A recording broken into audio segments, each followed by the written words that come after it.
And now that we have created our bit file, we can open up the adept program. So open it up.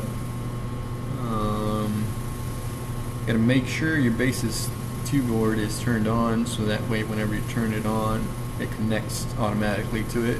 You should see that it says BASYS2 up here on the top right. If it doesn't automatically connect, turn it on. Turn the BASYS2 board on and hit this initialize chain, and it should connect to it.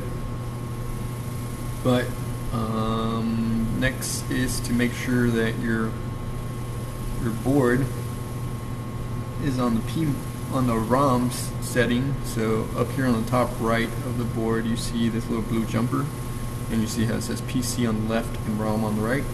You want the blue jumper, to be on the ROM side, and that helps the program that we load on there, that we program onto the board, that helps it stay on there after you turn off the board and turn it back on again.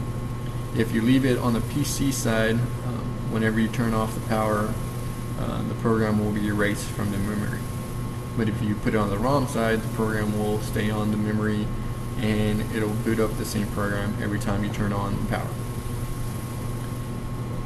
Alright, so we open up adept. We go here to the PROM little option here and hit browse, and this is where you're going to have to find your bit file.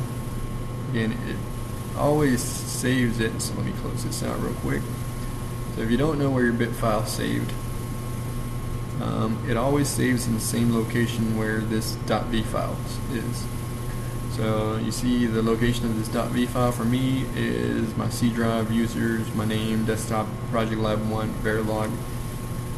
So when I browse, I want to go to desktop, project lab 1, Verilog, tutorial 1, and there it is, tutorial 1 bit file. So select that, hit open, and now we can program. So let me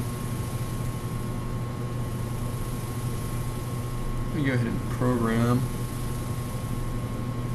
And you'll see that it's erasing device. At the same time, you actually see the light blink on the board. So you see my BASYS2 board there. Let me program it one more time. You see that the light is blinking, it's programming, racing, and then it stops. It's done. And on the adept program, it also says it's done. So at the bottom here it says program successful.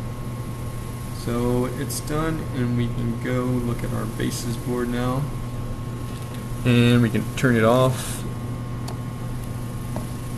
turn it back on, and we can see that the program we just loaded on there is the one that's on there. So as we show, that each switch controls the LED, and only the first 3 switches are programmed. You could have set all 7 or 8 switches here if you want, all 8 switches, but I just wanted to show you that since we only programmed the first 3, those 3 are the one that is loaded. And to show you that we are not connected to the computer anymore, I can unplug the USB.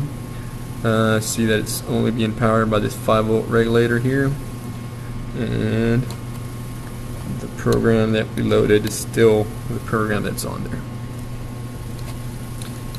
So that is how you successfully write a module, do the simulation for it, and then program it onto your board, FPGA board.